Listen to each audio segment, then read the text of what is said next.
ये आवाज सुनी आपने? मच्छर। नाम जितना छोटा डर उतना ही बड़ा। और डर हो भी क्यों ना, इसका अंदाजा ब्राजील की माइलिन फरेरा की जिंदगी से लगा सकते हैं। साल 2016 की एक रात मच्छर ने उन्हें काटा। कुछ महीने बाद उन्होंने बेटे डेविड को जन्म दिया। वो पैदाइशी माइक्रोसेफली बीमारी से पीड़ित था, जिसमें दिमाग कमजोर और सिर का साइज भी छोटा होता है। डॉक्टर्स ने इसकी वजह मच्छर के जरिए खून में आए वायरस को बताया। अब सवाल ये है कि आखिर मच्छर खून ही क्यों चूसता है? उन्हें आखिर ये आदत पड़ी कैसे? और क्या दुनिया में मच्छरों का सफाया संभव है? जानेंगे स्पॉटलाइट में। दरअसल केवल मादा मच्छर एनोफिलीज ही खून चूसती है। मलेरिया भी इसी से फैलता है। मादा मच्छर ऐसा इसलिए करती है ताकि अपने एग्स के विकास के लिए प्रोटीन और आयरन की जरूरत को वो पूरा कर सके। लेकिन नर मच्छर इंसानों का खून नहीं चूसते। दुनिया में मच्छरों की 3000 से भी ज्यादा प्रजातियां हैं। आपको ये जानकर हैरानी होगी कि मच्छर हमेशा से ही खून के शौकीन नहीं थे। समय के साथ ही बदलाव उनमें आया है। एक स्टडी के मुताबिक सभी प्रजातियों के मच्छर खून नहीं पीते, बल्कि उनमें से कई अपना गुजारा करने के लिए दूसरी चीजें खाते पीते हैं। जहाँ पानी जमा होता है वहाँ मच्छरों को प्रजनन करने में कोई परेशानी नहीं होती, लेकिन जैसे ही उन्हें पानी की कमी महसूस होने मच्छर अपने पानी की कमी को महसूस कम करते हैं और वो इसलिए हमारे खून पीते हैं।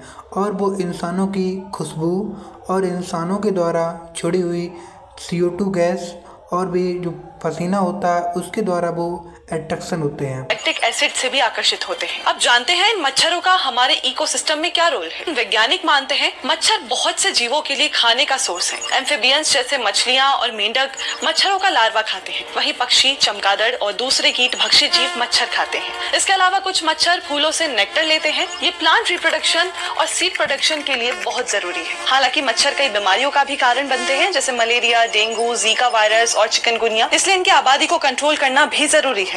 मच्छर प्रोबोसिस यानी डंक के जरिए खून चूसता है। ये स्किन में छेद कर ब्लड वेसल ढूंढने में मददगार होता है। और दिलचस्प बात यह है कि इस प्रोबोसिस में मौजूद स्पेशल केमिकल एनेस्थीसिया जैसे काम करता है, कि जिससे हमारी स्किन में दर्द का एहसास ही नहीं होता।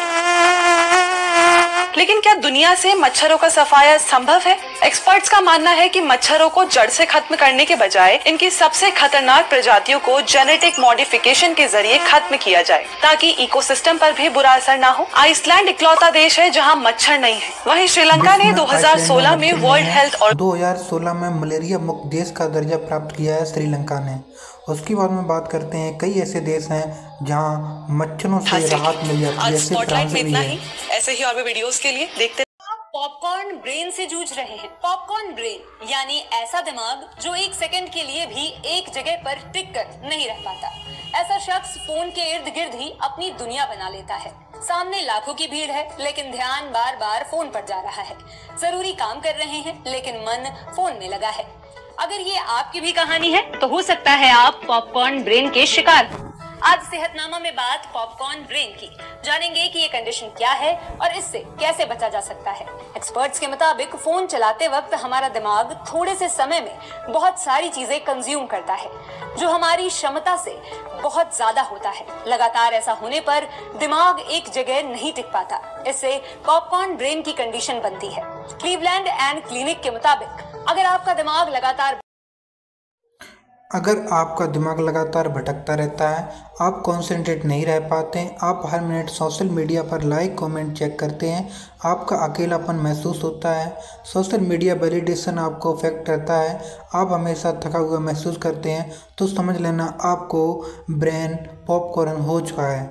स्पैन से हमारी याद रखने की क्षमता, भाषा और दिमागी विकास पर बुरा असर पड़ता है। लगातार वीडियो देखने से हमारी क्रिएटिविटी क्षमता कम हो जाती है। अटेंशन डिसऑर्डर, हाइपर एक्टिविटी और नींद में समस्या रहती है। इससे प्रभावित बच्चे लंबे समय तक टिक कर पढ़ नहीं पाते। उनकी बोली और भाषा में अजीब सा बदलाव दिखने लगता है। दिमाग का विकास भी पूरी तरह नहीं हो पाता। अब जरूरी सवाल ये कि पॉपकॉर्न ब्रेन से निजात पाने के लिए क्या करें?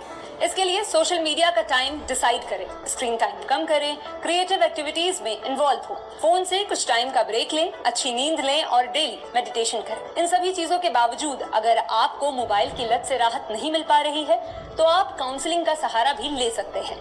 ऐसे ही और वीडियोस के लिए जुड़े रहें दैनिक भास्कर ऐप पर।